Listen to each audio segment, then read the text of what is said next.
tu suderini savo mitybą, vis dėlto tavo darbas yra praktiškai toks kaip stresinis? Labai.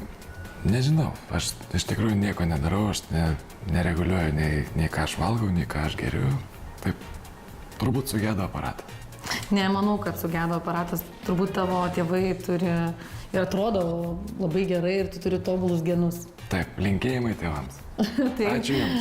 Tai, o šiaip klausimas yra, ar tu, kuomet tu stresuoji, tu valgai, ar kaip tik nieko nevalgai? Na, įvairiai būna, iš tikrųjų, turiu pripažinti, jeigu, tarkim, yra daug streso, ar darbe, ar apskritai gyvenime, kažkaip pamiršti gal pavalgyti. O kartais atvirkščiai valgai ir negali sustoti valgyti. Tu viską valgai, kas papuola. Na, kas skanu iš tikrųjų.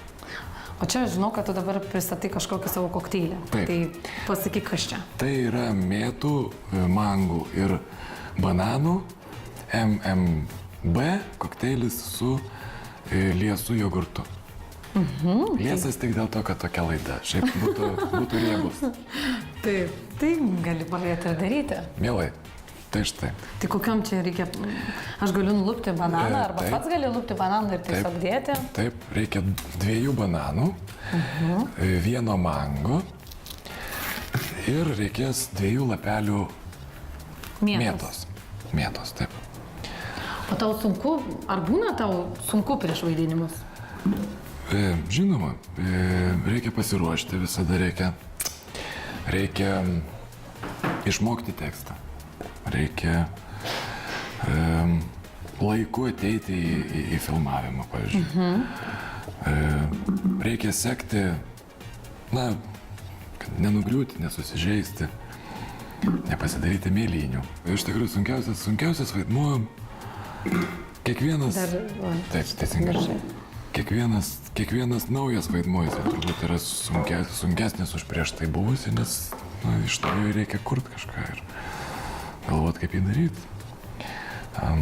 Ypatingai sunkių vaidmenų nesu turėjęs, bet... O ką tau labiausiai patinka vaidinti? Marozus. Marozas? O marozai ar geria tokius kokteilius sveikus? Tik marozai ir tie geria tokius kokteilius. Gerai. Ir kiek čia užteks? Jau taip, 2 lapeliai mėtos. Reikia dabar uždengti, nepamiršti uždengti to ir paspausti kokteilio. Čia labai paprastai. Mygtuką. Ir štai mes turime kokteilį. Prašom. Kaip kvepia, jauti tą mėtos kvapas.